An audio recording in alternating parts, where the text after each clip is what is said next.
Hey everyone, thanks for joining. My name is Lindsay Sipe. I am the Digital Teaching and Learning Consultant for the Southwest region, and I work for the Department of Instruction.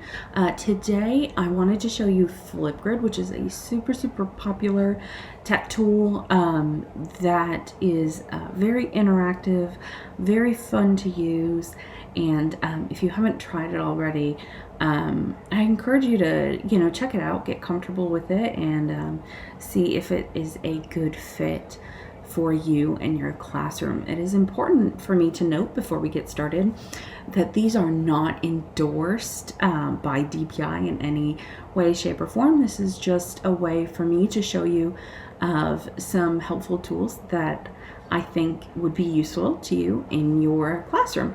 So let's go ahead and get started.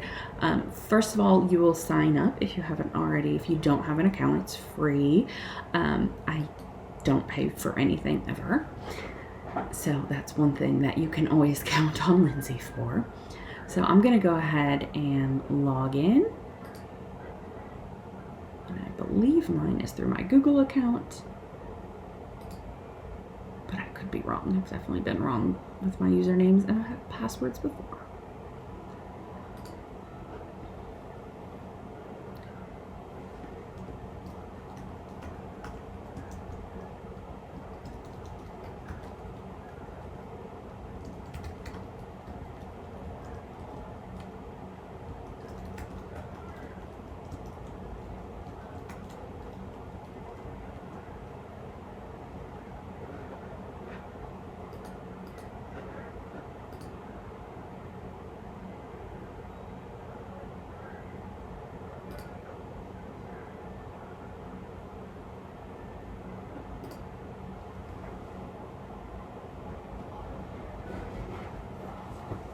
Okay, so I was signed up through my Microsoft account.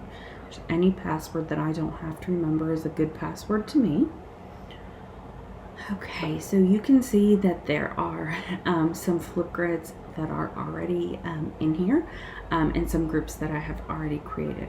So the first thing that you are going to do is you would create a group for each group of discussions that you want to have.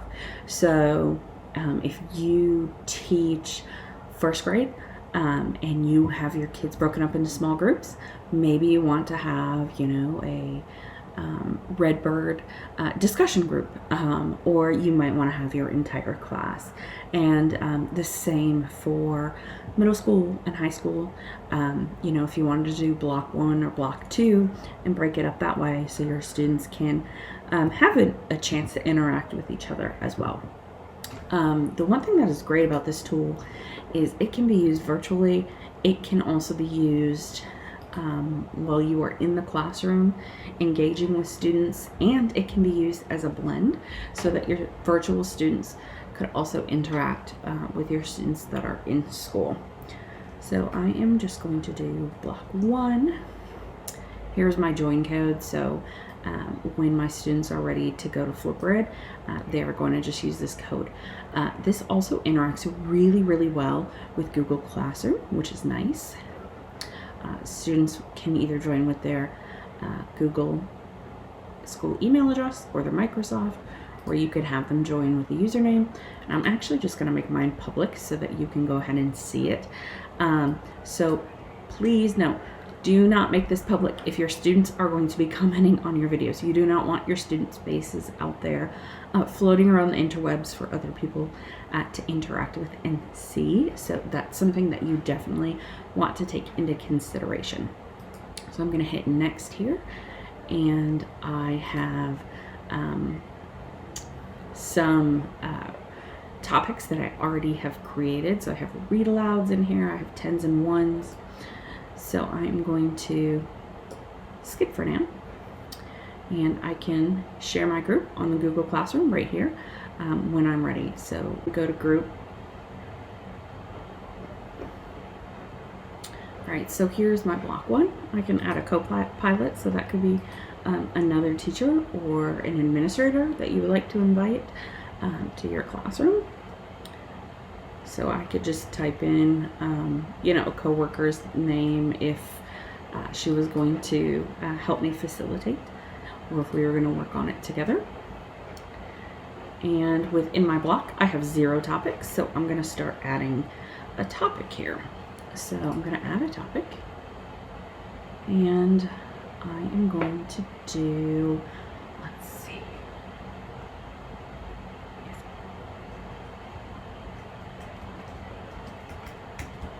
let's say I'm a first grade teacher and I am really working on fluency and getting my students reading fluency up, but it's really difficult for me to interact with the fluency in online settings. So this is a great opportunity for you to be able to do that. So for read alouds, and then your prompt is just going to be something very quick like this. Choose 2 pages of your favorite book. Or you can select the text for them. Like if you have A to Z level books that they're using, you could tell them specifically what to read.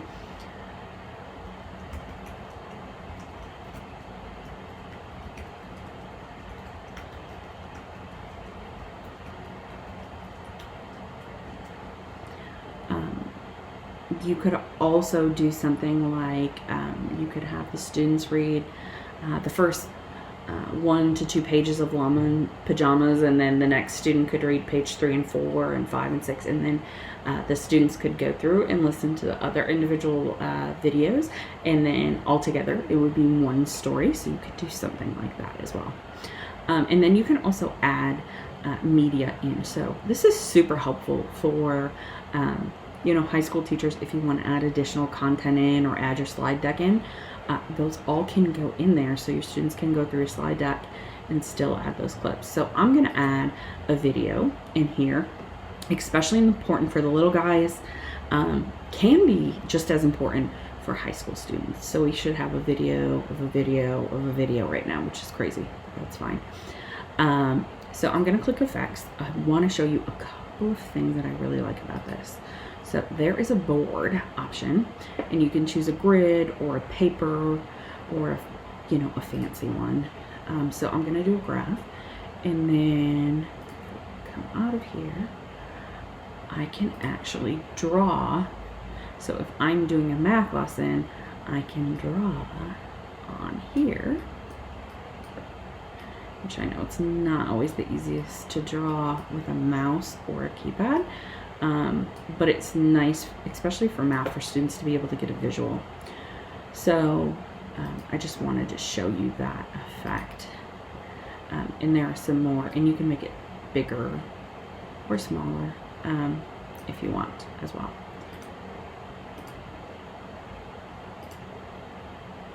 So, some cool things to keep in mind as you are working through that.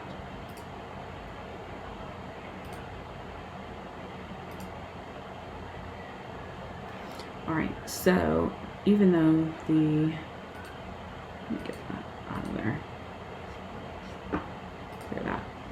Okay. I'm just going to leave the board up there. It's totally fine. But I'm just going to give directions to my students with my video. So if they're auditory learners or visual learners, they have the opportunity to see me as a teacher. It's a little bit more engaging than just reading text, and then they're gonna they're probably gonna have less questions for you.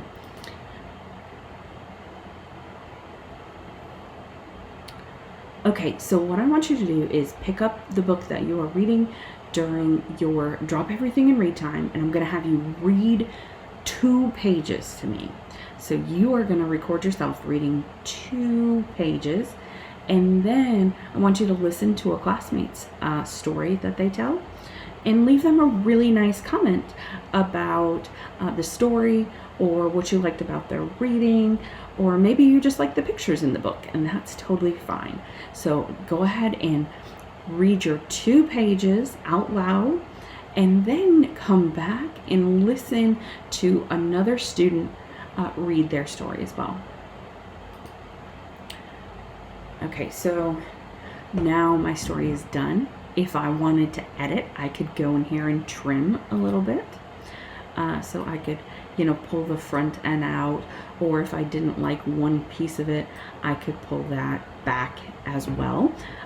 Or I could pull a piece out in the middle if I made a mistake, which is really nice, because typically if you have tools for video recording, you have very limited editing capability without paying for something. So I'm going to just hit confirm here. And now I have my video. And then you can either, you have to have a cover photo. You can either select a frame. So if you have, you know, a frame where you're not making a silly face, I'm just going to confirm that one. Or you can take a selfie of yourself, and I usually do something silly. I'll just take a selfie. And I'm going to hit confirm pretty quick. I'm going to hit complete.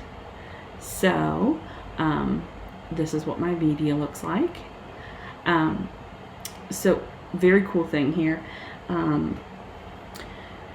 Videos and comments can be hidden from students until you activate them. So you have to go through and like set permissions, and you would allow them to be able to be active, which is great. And then you can choose how students respond. They respond during video, text only, no responses at all. You just want it shut down. And then you can also set a time limit. So, you know, if they're reading 2 or 3 pages, it might be 5 minutes. But you know, you probably don't want to do a 10-minute video unless you have them like doing a presentation about something for science class, or a math presentation where they're teaching us concept, which is perfect. So I'm going to hit create topic here. And then now my topic is ready. So I'm going to share that out to my Google Classroom in a second. But I just want to show you what it looks like. So this is literally what it looks like. Choose 2 pages of the book you're reading. Read them out loud to me. Students can click the video, plays the video. And then once they're ready, they're going to come down here and they're going to record their response. So they're just going to hit record response. They're going to get their little lovely book. And they are going to hit record. And they're going to read their 2 pages about holidays around the world or whatever else they're doing. So once they're finished, they're going to hit next. And they can read all of the same prompts as you. Display name, and then I'm going to, oh, that is a lovely picture there for me. It's fine. I'm going to hit complete. So now you see that Lindsay has responded to 1. It will be hidden automatically until the teacher activates it, if you check that box that we were just talking about. So it's really, really easy to use, and it's very interactive and engaging, and your students are going to love it. So my high school, middle school teachers, great for teaching concepts. So math teachers, you know, writing teachers, we know that it's crucial that students are writing with paper and pencils, right? So they can write with paper and pencil, and then they can read, or they can show you how they solve their math problem, or they can present new topics as well. So FlipGrid is a really, really great way of being able to do a multitude of things with one piece of technology, which is really, really hard to find. So I just wanted to share that one with you. And I will share some other tips and tricks with you as well in the upcoming weeks.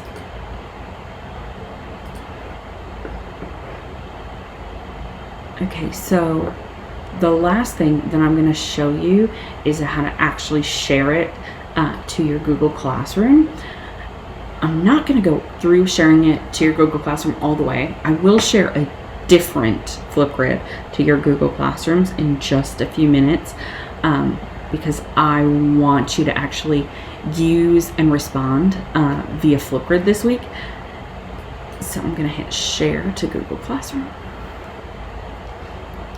If you are signed in, which you saw me struggle with signing in not too long ago, it should be a pretty seamless process for you. Hopefully your internet is not quite as slow as mine.